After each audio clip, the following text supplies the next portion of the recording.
Welcome into the very first episode of Live from the Plains. I am Daniel Locke. This is Logan Fowler. Logan, how are you doing? I'm doing good, man. Football's back. Got to watch a little bit of week 0, a little bit of a tease, and I'm ready. I'm ready to get going. It's always fun. I love week 0 because some years you really just don't have any games but that are really that great. But man, this year we really lucked out. An instant classic in that Florida State Georgia Tech game. Um, New Mexico and Montana State was really good. A team that I bet a lot of Auburn fans are watching that game because the team that Auburn plays week 3, Yeah, yeah. What they blow a 21-point lead. something like that. Yeah, it was crazy. Florida State and Georgia Tech, man, that was a good game. I thought Florida State was going to dominate after that first drive. I did too. Yeah, they got to the 50-yard line there and just ran it down Tech's throat, and I was like, oh man, but no, man, Georgia Tech responded. It's a good game. Yeah, hope that's a preview of what's to come for the rest of the season here. Hopefully. So just a little bit about us. My name is obviously Daniel Locke. My Twitter handle is right up there on the screen at Daniel J Locke. If you would like to follow me, I'd greatly appreciate it. The show social media information will also be scrolling along the bottom of your screen here throughout the episode. Or if you are listening to the podcast version, it is at Live from the Plains on Instagram and at LTFP Pod on Twitter. So if you would follow us there, we would greatly appreciate it. That's the best way to stay plugged in with us so you never miss anything related to the show. But a little bit about me. I am a senior at Auburn studying journalism. I cover the Auburn Tigers for Sports Illustrated. I previously covered them for 1819 News, Athlon Sports, the Opelika Auburn Observer, the Auburn Plainsman, Weagle 91.1 FM. So I've kind of been all over the place, written articles for a lot of different outlets, but settled in with SI for now. Really happy to be back with them. This is my second stint with Sports Illustrated. So just really happy to be back and just ready for my second full football and men's basketball season on the Auburn beat. But I've been covering Auburn sports since December of 2021. Just really love this journey, and just I'm excited to do it more, and I'm excited to do it with this man up here on the screen with me. Heck yeah, man, a jack of all trades. Uh, Obviously, I'm Logan. Twitter is Logan F Fowler. I started covering Auburn sophomore year of college. Started covering him for Eagle Eye TV. Kind of moved over to the Plainsman. Just recently took over the sports reporter role at the Plainsman. So I've been doing that for a while, and then I just filled Daniel Locke's shoes there at 1819 News. Got my first real job here on the Auburn beat, so I'm really excited to start that. I'll have football coverage throughout the year, going into basketball season, baseball. So it's really exciting. I enjoy it too, man. I'm ready to see where it leads to. So, kind of getting back to the point here, Hugh Freeze addressed the media today. You and I were both in the room, and he talked about a lot of stuff. It was a long press conference, about 28 minutes, which Yeah, normally he speaks for somewhere between 15 and 20 minutes. So, 28's long. He had a lot to say today. yeah, he did. And one of the things he talked about was Alabama A&M, Auburn's Week 1 opponent. So, Logan, what were your kind of takeaways from what Hugh Freeze is thinking heading into this season opener? Yeah, man, it kind of sounded like there was a lot of uncertainty kind of going into this game. It's got a lot of transfers there on that Alabama A&M team. Freeze talked about how there was a lot of uncertainty for him on the defensive side of the ball.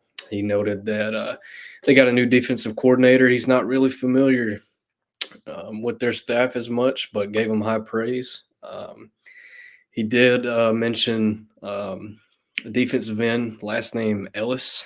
Says he's a very twitchy defender. But he said they got a lot of transfers there. There's a lot of uncertainty, a lot of guys from his former school in Liberty. So maybe he's familiar with some of those guys there.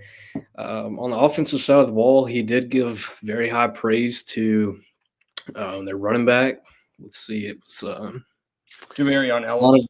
was it Jamarius Ellis? Oh, I'm sorry, that was defensive end. That was defensive end Donovan Eaglin. number 7. Yes. Yes. So yeah, he gave very high praise to him. Said that they'll have to focus in on him. They got a returning starter, a quarterback, and then a transfer. Freeze didn't really give any specifics on what he thought was going on there. He kind of said that they had several unknowns there at that quarterback battle. So there's really not, he doesn't know what to expect going into this week. So, he also gave a lot of praise to their offensive line. Said they had a lot of all conference performers there along the front five. So, I think DJ Durkin and his defensive staff, they could have a handful there with that Alabama A&M offense. They certainly could. This team's one that they don't really jump off the page at you when you think of the top FCS teams. Like they're not up there with like a North Dakota State or like what a Jacksonville State's become over the last few seasons, even though that they are a FBS team now. But sticking with the theme of offensive line that you brought up there towards the end of that, Hugh Freeze also talked about uncertainty on Auburn's offensive line, particularly on the left side. You're pretty set with Connor Lew at center. Too Tall Miller at right tackle. Help me out on right guard. Jeremiah Wright. Yeah, Jeremiah Wright. So you're pretty set on that side of things. Mm-hmm. But on the left side, you're going to have a rotation at guard and tackle. Tyler Johnson's going to be in the mix, along with Percy Lewis, the Mississippi State transfer, and Dylan Wade, the former Tulsa offensive lineman who transferred to Auburn ahead of last season, going into his second season on the Plains. Braden Joyner's kind of in there as well. So really a four-man rotation. It sounds like Braden Joyner's mainly going to be a guard. It doesn't really sound like Hugh Freeze and offensive line coach Jake Thornton are really planning on having him play tackle. But when Percy Lewis first transferred to Auburn in the spring, it was pretty much assumed that he was going to take over that left tackle role with Too Tall Miller along the right side. But that just hasn't really been what we've seen through fall camp. Percy's kind of split time with Tyler Johnson and Dylan Wade at left guard. And I'm not sure who the tackle is going to be, Logan. I don't think Freeze knows. He said that today in his press conference. He doesn't know. I do think you are solidified on the right side there and with Connor Lew at center. Ideally, you want Percy Lewis to come in there and take over that left tackle spot. And Jake Thornton, Freeze, they all talked about all offseason how, D Wade was best fit for that guard spot. They think that's what he's going to play at the next level. They think he just fit in better playing at left guard. In the last couple of weeks, we've heard, there's been some shuffling there. You've heard of Lewis moving into left guard, Wade moving back out to left tackle. You've heard of Tyler Johnson getting some left tackle reps. I even heard in the scrimmage this past Saturday in their mock game that Ronan Chambers even got some work there at left tackle. So what it's going to look like when they try out the offense out there on the first play of the game, I have no idea. I think you're going to see a lot of different mixes and matches. I think, it's going to take a couple of weeks into the season really to figure out what, that first five is going to be on the offensive line. But maybe Percy Lewis can come in here and start, improving at that left tackle spot so they can get their ideal starting five out there with D Wade at guard. Yeah, and Freeze did say it was probably going to be a couple games into the year before they settle in there. Another thing Hugh Freeze mentioned today is how pleased he is with the leadership that Keandre Lambert-Smith, the Penn State transfer, has shown. Yeah. Lambert-Smith, obviously, heading into his fifth year of college football. He did mention last week, jokingly, that he is 2-0 against Auburn. And this will be his first game in Jordan-Hare since the blowout in 22, right? Penn State came to 20. Yep. Came in 22. It's funny. Yeah. There's a Penn State wide receiver. It was Keandre Lambert-Smith, who has a 22-yard touchdown pass in that game, oddly enough. So if he were to end up throwing a touchdown pass in Jordan-Hare Stadium this season, it would not be the first time. That is. I just find that funny. Interesting. I did not know that. Freeze also said that there is going to be it looks like a 6-man rotation kind of at wide receiver, which isn't shocking. Obviously, you bring in the two grizzled vets and Keandre Lambert Smith and Robert Lewis from Georgia State, Sam Jackson, the former Cal quarterback, another guy who has played quarterback against Auburn, even though Sam Jackson did it for longer than just a play. Yeah. But that's kind of interesting. And then you bring in the four just real stud freshmen and Cam Coleman and Perry Thompson, 5 stars, and then 4 stars, Bryce Kane and Malcolm Simmons. Yeah. Yeah. Obviously, I think we're going to see Cam Coleman. Yeah. Spectacular. Everybody's harped on him all off season. I think you're going to see Perry Thompson get some looks in there on Saturday. I think you're going to see all four of those freshmen play. I think so too. You even heard Freeze talk tonight at Tiger Talk. He mentioned how Malcolm Simmons has to get the ball. It's just too electric. They got to get the ball in his hands, let him get out there and make some plays. I really liked the all-season additions of Lambert Smith. Obviously, we've talked about him, who, if he would have returned to Penn State, would have been the leading receiver in all of the Big Ten in terms of production. Robert Lewis, I think that he's not really getting talked about enough. I don't think so either. I think that Robert Lewis, his experience, I think he's a solid athlete. I think he brings a lot of leadership to that room.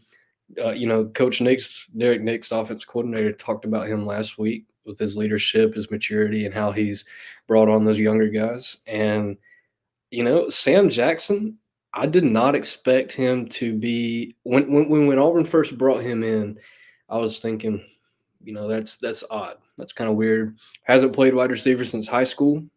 Went to Cal and played quarterback.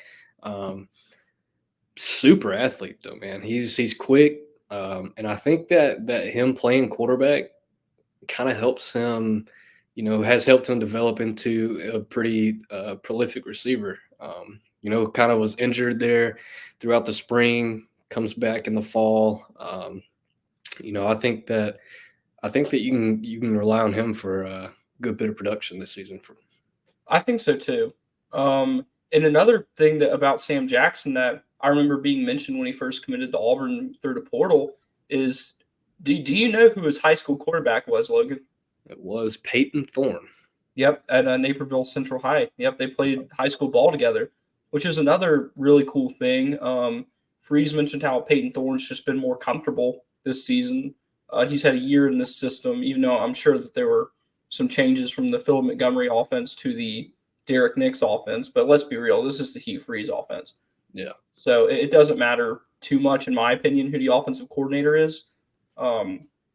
Hugh Freeze is putting a lot of stuff together, and I feel like everybody knows that.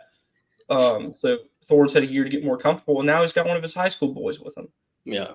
So that's just – I'm excited to see what Sam Jackson's going to be able to accomplish this season. And I know we're going to talk about this more in depth in a little bit, but he's really a player who I think is flying under the radar preseason, who can really step up this year.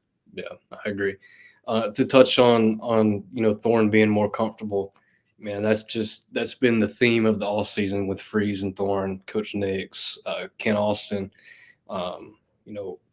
Freeze, man, it's been mentioned numerous times how comfortable he is.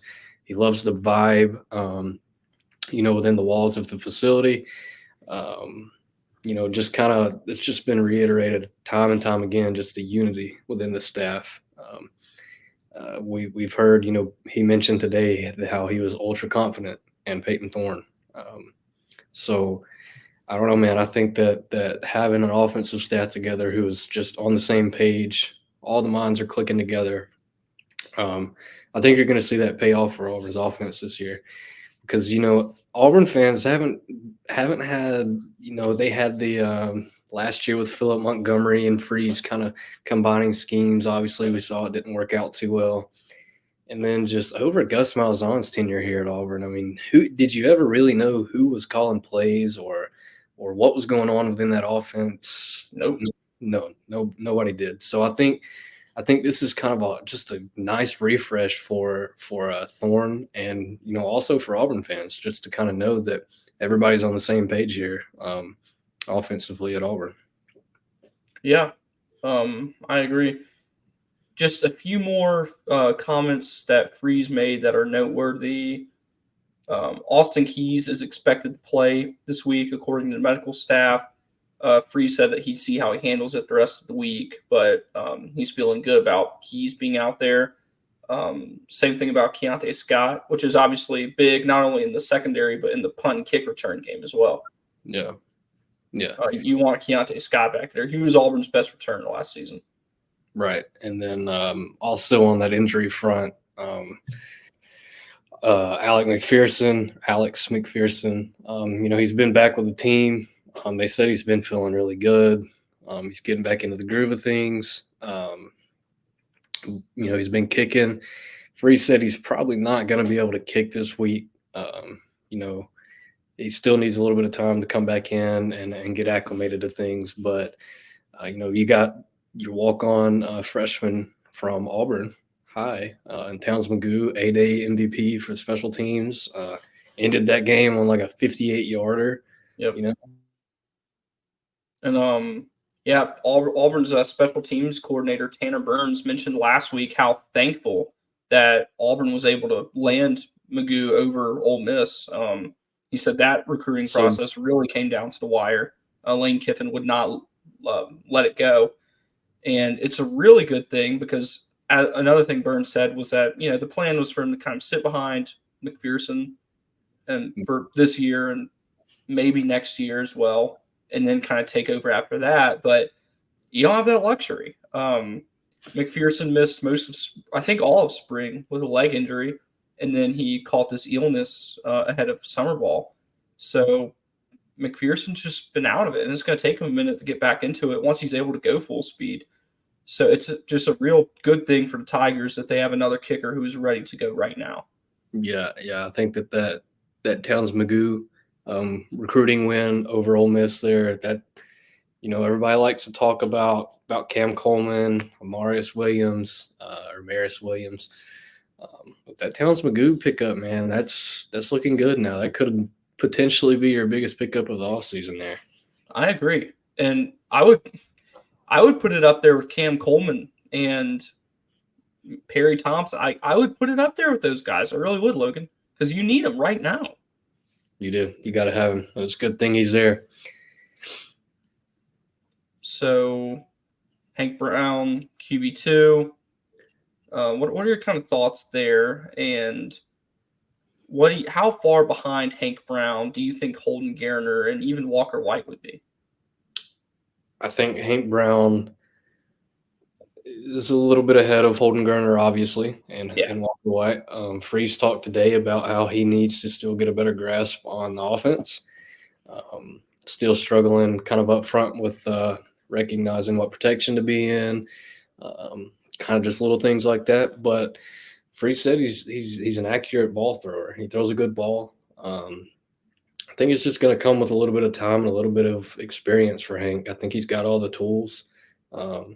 Holden, I don't know, man. I think Holden throws a good ball. I don't know. I think that Freeze kind of just is going to go with his guy. Hank Brown's one of his guys. Hank Brown was actually committed to Freeze and Ken Austin at Liberty before they all made the trek down here. And Walker White, man, I'm excited to see what Walker White can do for Auburn in the future. But I think he's just swimming right now. I think the game's probably a little bit too fast for him, and he's just going to have to get settled in, and it's going to take a little bit of time for Walker White. I agree. It's just that's got to be a hard transition when, this time a year ago you were playing against guys between 15 and 18 years of age who, the very top are at the level that you're at now, but most of them aren't playing anymore. Right. It's just a very, very different ball game. And I still believe that Hank Brown has a very bright future. Walker White has a very bright future with Auburn. But I think he's going to end up redshirting this season. I don't know. I don't know what it would take for Holden Garner to overtake the QB2 spot from Hank Brown. What would probably happen is something would have to happen to Peyton Thorne, which obviously nobody on the Auburn team wants at all. And then White or Brown would have to come in and not get it done, and then them go to Garner. That's why I think that would ultimately take. But Yeah, I just don't think that's in the cards for this season, and I don't. certainly nobody affiliated with Auburn hopes it's in the cards this season because Yeah, no, but yeah. I mean, losing a quarterback's obviously not going to ever pretty much minus 2014 Ohio State. I think that's probably the one example of a team that was able to get it done with a third string quarterback. yeah, yeah. I don't think you see. I don't think you see Garner or Walker White this season. I mean, I guess you could see him in a couple of games since you get 4 to redshirt. But I don't think you ever really want to see Hank Brown on the field. Truthfully, if you're an Auburn fan or coach, unless it is just mop up duty Yeah. action. I think they have full confidence in Peyton Thorne, and I think that they want him to take over that offense with no problems. Yep. So, kind of moving ahead here into some players we're watching this season, who are two names that you have who are, pretty highly rated that pretty much everyone's talking about? And then can you give me two names that are kind of flying more under the radar that you think could make an impact this season? All right, I'll give you one on offense. Um, obviously you've got Cam Coleman and receivers. I'm gonna go with an offensive lineman. I'm gonna go with Connor Liu though. Okay. Connor Liu. Um, I don't know where this offensive line is without Connor Liu. You saw him get some action last year. Stepped in for Avery Jones as a freshman. Did pretty good. He played fairly well. That center spot's been his all since the spring. Hmm. There was never a doubt that he was going to be the guy there. You've heard Jake Thornton talk about how important it is to have a leader there. He communicates to the whole offensive line. Protections and things pre-snap that also help Peyton Thorne. So I kind of like Connor Liu there as my guy on offense. I'll give you one on defense then, and I'm gonna go K and Lee, man. I think K and Lee fits the mold of these Auburn cornerbacks since he fits the mold with DJ James, Roger McCreary, Jamel Dean, Carlton Davis. I mean, Yeah. I think that this guy's got a bright future. I think he's, you're clearing away number one guy out there at cornerback. Big recruiting win when Freeze got him to flip on signing day from Ohio State. You've heard Coach Crime and Coach Kelly talk about him all off season, how he's been a leader back there. So yeah, I think that K and Lee is a guy that we should watch for to have a breakout season here. I like that, and I agree. That was one of mine, but it's okay. I'm going to pivot. You obviously had no way of knowing that. So on the offensive side of the ball, I kind of teased it earlier, but for me, it's two. They're both wide receivers. It's Sam Jackson, Robert Lewis. Two guys that have really, and I don't want to say rightfully so, but have kind of rightfully so been kind of lost in the conversation a little bit, which is understandable. You've got two 5-star recruits coming in. You've got two 4-star recruits coming in. And then you've got one of the top transfers at wide receiver. Like you said, if he had been returning to Penn State, the leading production receiver from the Big Ten last year. Mm-hmm.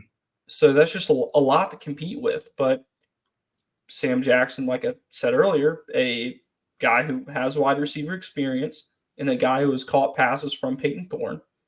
And then on the other side, Robert Lewis comes in with mid-major experience, but a grizzled veteran who's been around the block a few times. Yeah. And I think that Robert Lewis is definitely going to be one of the first wide receivers to step on the field for Auburn on Saturday. I don't think it'll be the same story for Sam Jackson. I do think that he'll get in the game, but I don't think it'll be first series. I don't even know if it'll be second series, but at some point on Saturday, before mop-up duty, I think you will see Sam Jackson get a target or two. Yeah. Yeah.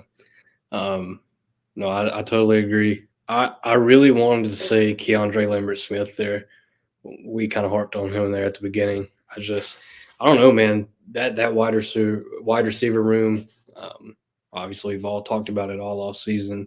It's been a hot topic, but man, it's just a complete 360 from where that room was a year ago. You know, Yeah. you before the spring, you had two returning starters in Camden Brown and Caleb Burton. Hmm. You're not hearing those guys getting talked about. No, you're not.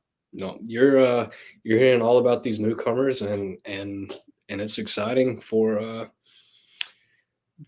the production that they can bring to this team. I mean, when you think about it, the potential for that passing game, it's there, and that's just an exciting thought to have. Yeah. On defense, I've got to go with Keontae Scott. Um, like I said, a difference maker in the secondary, a difference maker at punt return. And I think that he's going to be, assuming he's good to go for Saturday, I think he's going to make some magic happen for sure in both of those areas. And I think that he's going to show that he is what it takes to be one of the next, great Auburn secondary players. Yeah, and I kind of was a little hesitant at first when he made the move to cornerback. Hmm.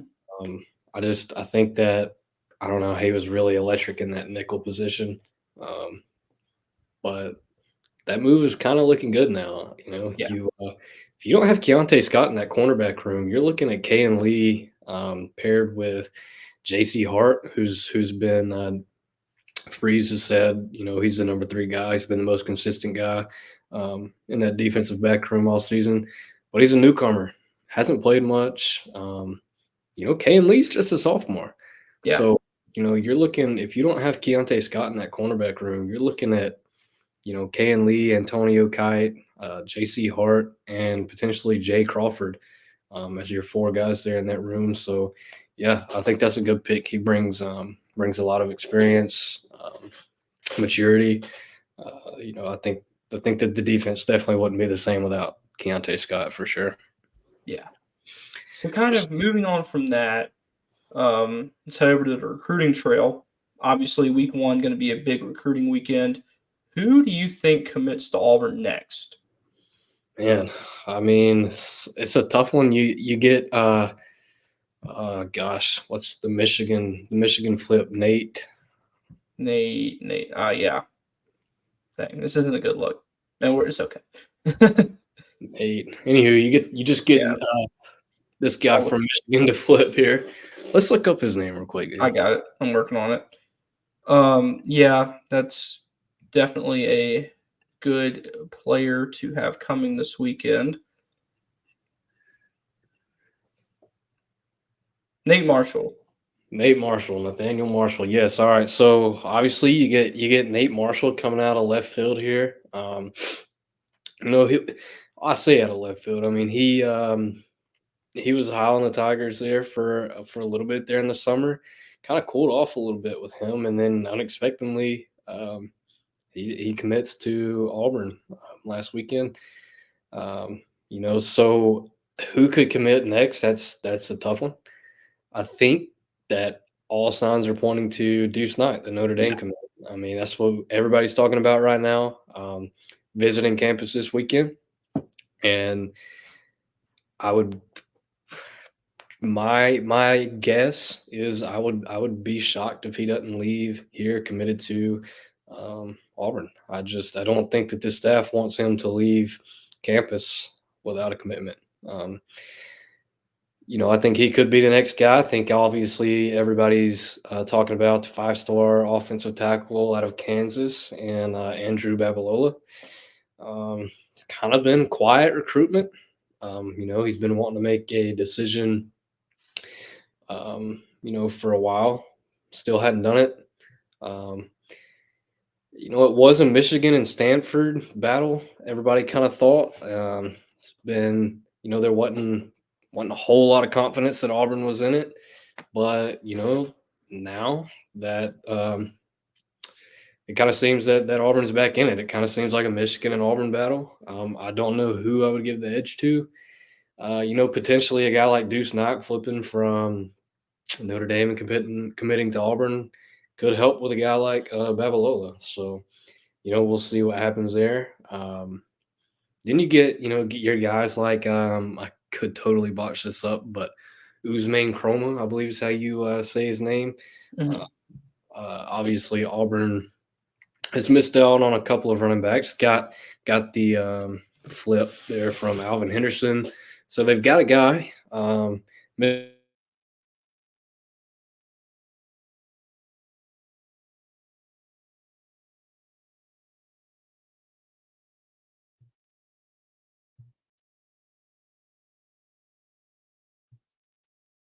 Mills Knight, who committed to Ole Miss. What was that, 2 weeks ago, maybe? Yeah.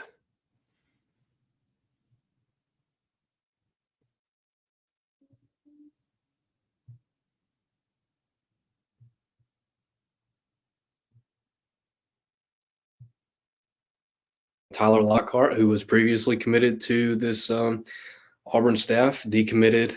He's from Mississippi. Um, kind of thought that he would commit to one of those Mississippi schools, but the momentum's going back in Auburn's favor. So I don't know. We'll see what happens there. We will. But yeah, I kind of agree. I think it's going to be Deuce Knight, but that remains to be seen. So now to kind of end our first episode here, we're going to get into some mailbag questions. We posted these on our Instagram story today that we wanted some of these.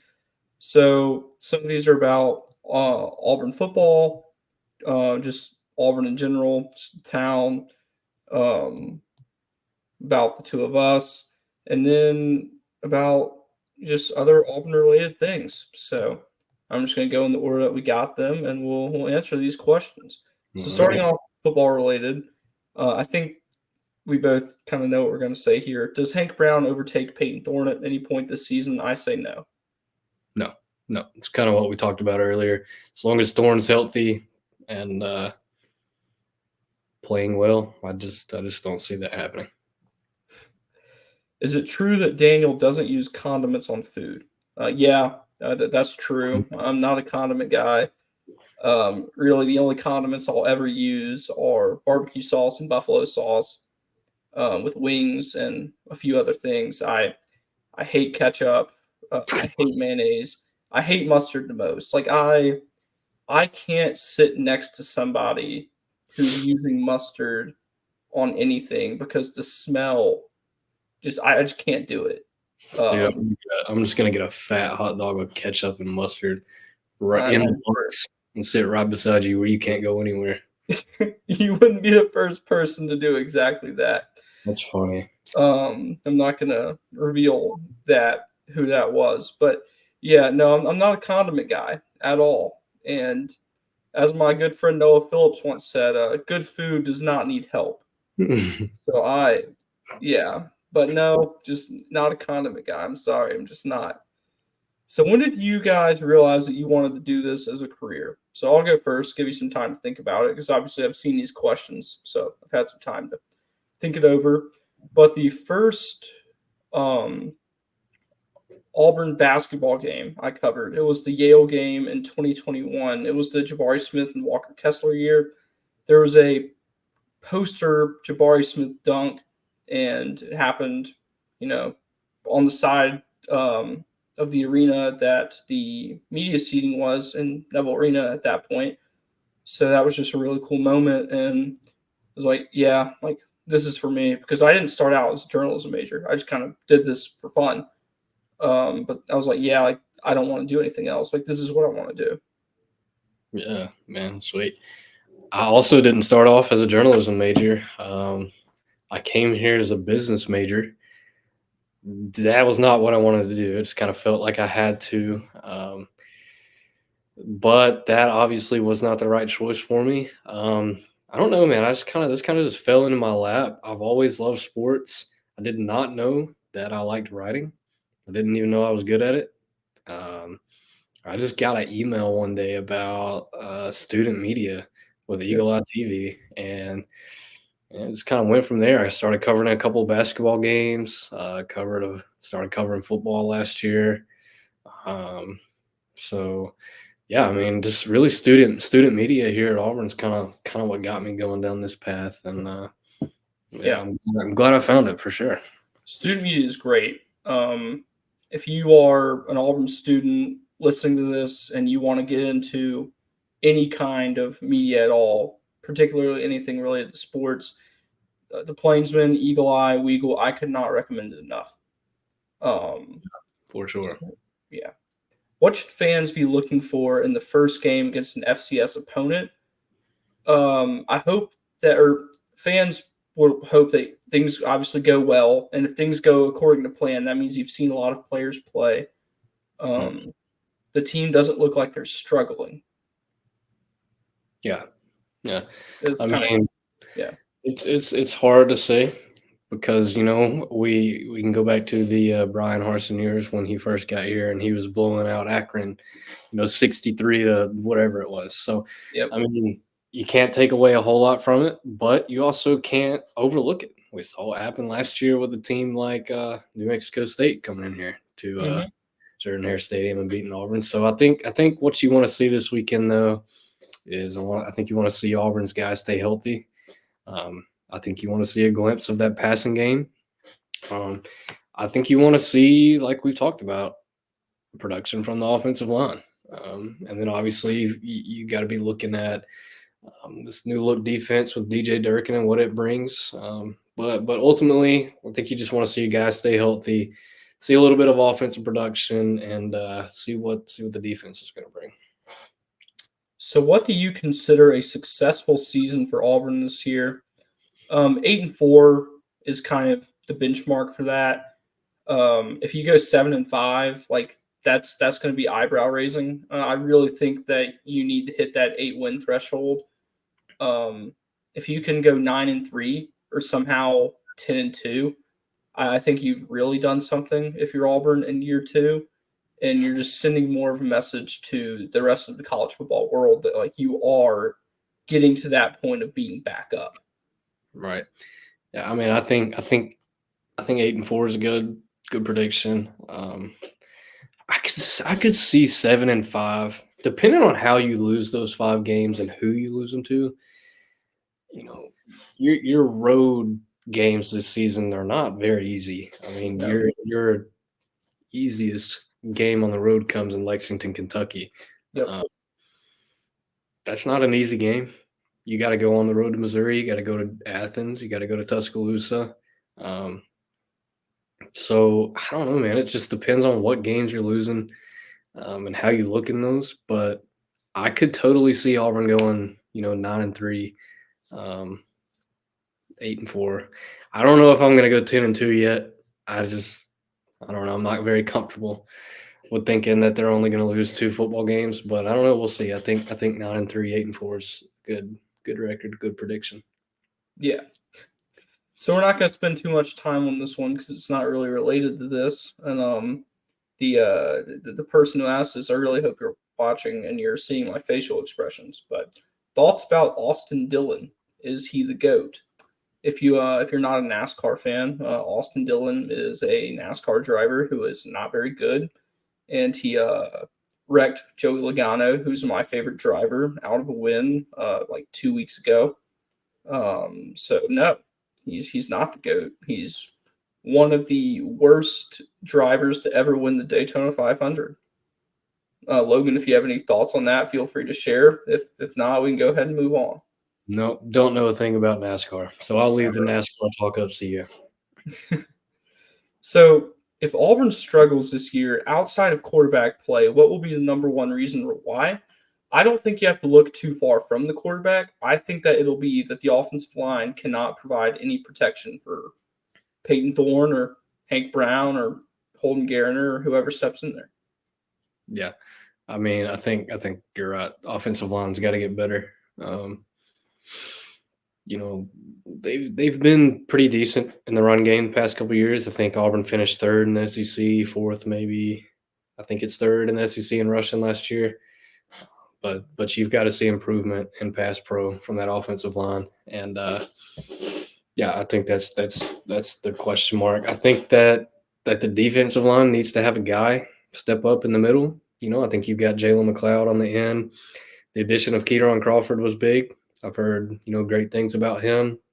Keldrick Falk, obviously we know how he is, but I think you've got to have a guy step up in the middle. And then I think your secondary, we've heard Freeze this offseason talk about how they haven't been consistent. So I think they need to be consistent. Um, those three position groups, I think that could be the reason why. Yeah. Do you guys like Burger King? No, not really. Um, I'm not a Burger King guy at all. It's I don't hate it. If I was hanging out with people and they wanted to go to Burger King, I wouldn't make them switch their plans based on what I want. Like it's not that deep, but that's never what I'm gonna choose. Um, Yeah, yeah, no, same way. There's better fast food options than Burger King. there are. Will Auburn's offensive line hold up this season? Um, What we just talked about. I mean, now the good thing about Auburn's offensive line and what Jake Thornton has done in that room is that there's depth. There's depth there. Um, will they hold up? I guess we'll see. But you got guys that you can insert and play there if yeah, something does happen to those guys. yeah. On a confidence scale in the offensive line from 0 or 1 being I don't trust this room at all, and 10 being I think that this could be the best offensive line ever. I'm probably this is gonna sound basic. I'm at a 5 right now because truthfully, will it be the best offensive line that Auburn's even had in the last decade? I don't think so. Will it be an improvement over the last 3 years? That I'm confident in. Mainly because the bar has been on the floor, particularly in 2021 and 2022. That group just could not provide any protection. Last season was a step up. So I think at worst, I think it's about the same as it was a year ago. At best, I think you are significantly better. Yeah, So the agree. short answer is I do think it'll hold up, mainly because you said that there's just a lot of different players who can play in there. It's not a room that's just 5 deep. Um, there are 8 or 9 guys who can really make an impact. So I think it will. Okay, this is a good question, a good housekeeping one. When will episodes come out during the week? Um, Logan and I were talking about this earlier today. There's definitely going to be a less of a set schedule and more of just kind of a blueprint, if that makes sense. There's going to be an early week show, so either going to come out some point in the day, Monday, Tuesday morning, Wednesday morning at the latest. And we're going to try to have more of like a preview show later in the week. So that could be Thursday morning, or it could come out later in the day, Thursday, maybe even Friday morning. And then I think for at least the 10 games that we're both going to be in person at, I think we're going to try to get a reaction show up pretty shortly after the game, like in the press box. And then in addition to that, we're going to have our pregame and postgame, like immediate thoughts down on the field before and after each game that we're both at. So the short answer to your question is there will be a early in the week show, a later in the week show, and then a game day show. And then once basketball season rolls around, we'll kind of reevaluate what we need to do. But for now, you can pretty consistently expect Tuesday morning, Thursday morning, and Saturday late afternoon or evening. Yeah, Or if it's just absurdly late when a game ends, like that might come out middle of like Sunday morning, the it's reaction show. So that's kind of what we're going to do there. And then the last one here, and a really good question to close out the show, I think. What's your number one restaurant recommendation in Auburn? That's tough. Um, One thing we're blessed with in Auburn is just great food. That really separates it. Definitely better food than what I was used to growing up. Definitely more options, more variety. So just really thankful for that. Um, so the great chicken finger debate. I'll weigh in on that. Fusackley's is my favorite. exactly. So there's that. Restaurant recommendation. I mean, anytime you can't ever go wrong with the Mama G's sandwich. you can't. That's for Like sure. that's a really good If one. we're talking like sit down restaurant, man, I really like the Hound, low key. I I like like the the Hound a Hound. lot too. Jack Brown's is really good Yep, downtown. Jack Brown's. Just opened up. I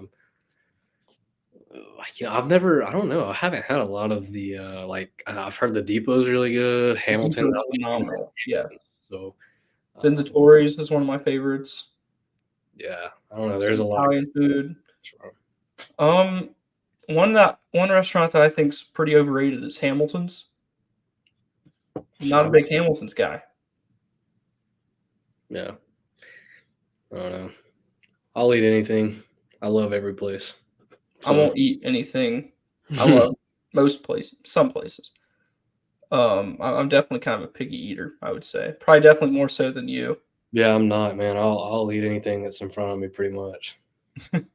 Well, what a way to close out the first episode of Live from the Plains.